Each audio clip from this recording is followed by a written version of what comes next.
Hinihinalang sa China ang underwater drone na nakuha ng ilang mangingisda sa dagat na sakop ng Masbate. Pangamba ng isang eksperto, posibleng ginagamit ito sa intel operations. Ang tugon dito ng Philippine Navy sa pagtutok ni Ian Cruz.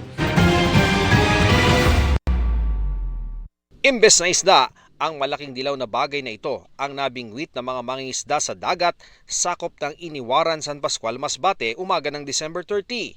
Nasa 7 na kilometro lamang daw ang layo ng mga mangingisda mula sa Municipal Police Station nang makita ang palutang-lutang na bagay. Medyo nagulat po sir dahil nakatayo yung steel na parang poste sa dulo nito, yung nakausli yung kulay yelo na kinakabitan nito, at nung iahon nga nila parang rocket ang forma niya na may pole sa dulo, yung parang pinaka-antena niya sir, at may palikpik ito, nakapatayo po ito. Agad itong ipinagbigay alam sa munisipyo kaya sinimulan ng local police ang investigasyon.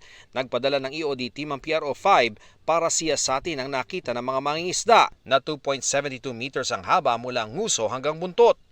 Safe sa explosive sir, safe sa hindi na siya gumagana, pero may mga indicator na yung dulo na yun still ay antena, tapos may parang butas siya sir na parang yun ang pinakamata niya, pwedeng pang viewing niya. Sa inisyal na pananaliksik ng mga pulis, ang very visible po sir na marking sir, yung HY-119, sinerch sa internet ng ating mga pulis, at lumalabas nga po sir na this refers to Chinese Underwater Navigation and Communication System. Yun din ang nag-push sa atin para i-turn over na lang po ito sa ating kapatid sa Philippine Navy. ayon sa isang security analyst, kung sa China nga ang nasabing submarine drone, hindi na nakapagtataka kung bakit nasa bansa ito. For military purpose po yan. Siguro for operation, tinitignan mo siguro yung underwater terrain para for submarine operations po. For submarine warfare, hindi ko na kinagugulat po yan, no? Pero talagang mainit ang ulo ng China ho sa atin. Sa pagkaka-recover ng underwater drone umano ng China sa Masbate, sinabi ni Representative Ace Barbers na hindi malayong matagal nang ginagawa ng China ang malalimang intel gathering sa loob ng katubigan ng Pilipinas. Muling iminungkahi ni Barbers na gawing EDCA site ang kanilang lalawigan ng Surigao del Norte para protektahan ang eastern seaboard ng bansa laban sa foreign intruders at smugglers. Ang Philippine Navy naman, hindi pa raw masabi kung sa China nga ang nasabing submarine drone.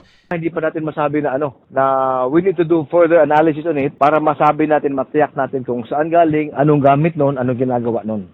Pero kung babatayan daw ang kulay nito, hindi raw ito military drone. By the initial description at nakita naman natin yung kulay niya, something like yellowish, yellow.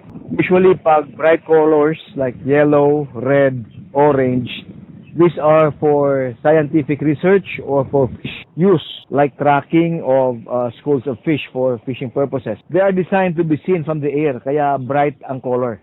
So hindi naman ito alarming. Sinusubukan pa namin kunin ang pahayag ng Chinese Embassy ukol sa nakitang submarine drone. Samantala, sinisiyasat ng mga otoridad ang ulat ng ibang security analyst na nasa Baho de Masinloc nitong unang araw ng 2025 ang tinaguriang The Monster na barko ng China Coast Guard na sinamahan ang iba pang barko ng Coast Guard at militia vessel doon. Based sa ating monitoring nung 3101, wala ka na monitor na any activity in the vicinity of Baho de Masinloc. So we are still corroborating yung mga reports ng ibang sources to really check.